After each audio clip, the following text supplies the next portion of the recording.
Govindgarh Malikpur railway underpass पर overbridge बनाने के लिए पूर्व विधायक रामलाल शर्मा को लिखित में ज्ञापन दिया गया, जिसके लिए एडवोकेट भीवाराम यादव एवं समस्त ग्राम वासियों के प्रतिनिधि और समस्त नागरिकों ने इसके लिए सहयोग किया।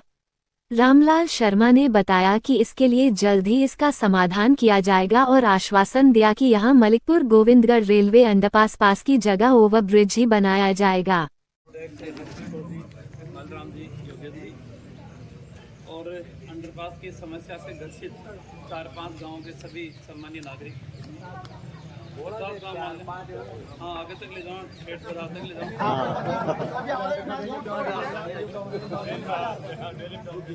पंचायत समिति के मेंबर ज्योति जी, लालचंद जी, प्रशासक के रूप में प्रतिनिधि के रूप में नंसू जी, महेंद्र जी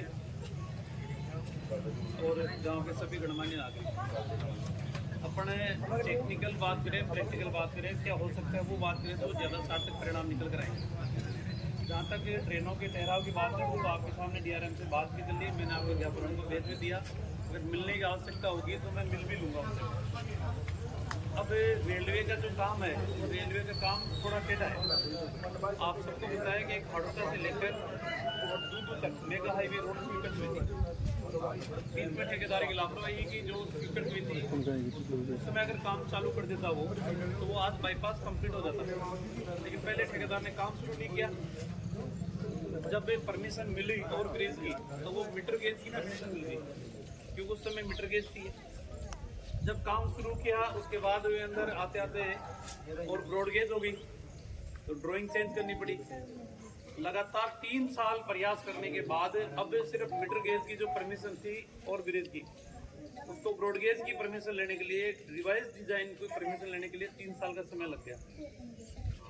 तो आपसे मेरा निवेदन है, एक तो टेक्निकल ये है कि रेलवे स्टेशन से कितनी दूरी तक और ब्रिज बन सकता है नहीं बन सकता है, एक तो ये अपन जानकारी कर लें।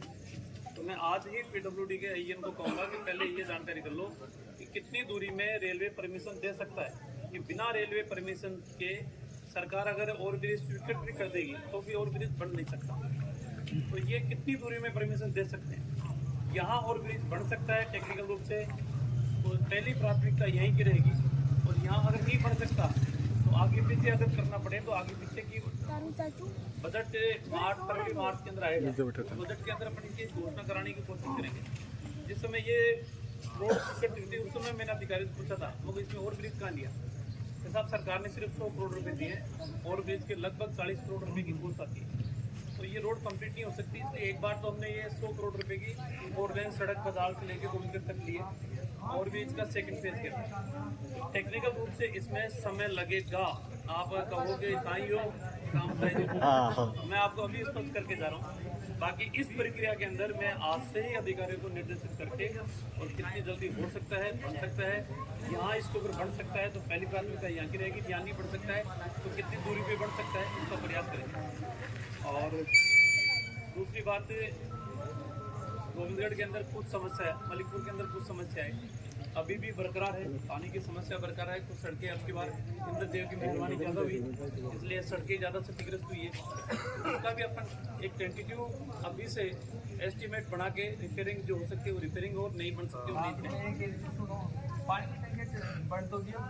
मिलान बाकी है। कल भी ठेकेदार को लास्ट नोटिस दे मैंने कहा लास्ट नोटिस दे दो इसको ब्लैक लिस्ट करो, ठेकेदार की लापरवाही मिलान नहीं करा नहीं उसको कर रहे हैं, वो करेगा तो ठीक है, नहीं दूसरे को पकड़ के कराएंगे। पानी की समस्या ज़्यादा है मुझे संज्ञान में। मैं इतना कह सकता हूँ कि आपकी भावनाओं के अनुरूप जितनी जल्दी हो सकती है उतनी जल्दी इन समस्याओं का समाधान करेंगे। मालीराम जी और ये नंद किशोर जी जयपुर में ही रहते हैं। आप इस समय सरहद में तो मेरे पास भी कोई काम नहीं है आप चाहो तो 2-3 दिन के अंदर आप टाइम तय कर लो तो अपन DRM से आपने मिल लेंगे, कोई दिक्कत नहीं है। क्योंकि मालीराम जी दिल्ली कोर्ट जाते हैं, आप नंद किशोर जी जाते हैं, तो अपन 4-5 के डेलीगेशन एक बार DRM से मिल के GM से मिल लेंगे। GM तो वहाँ जवाहर सर्किल बैठते हैं जगतपुरा, उनके बाद चल देंगे। आप बिल्कुल फ्री है।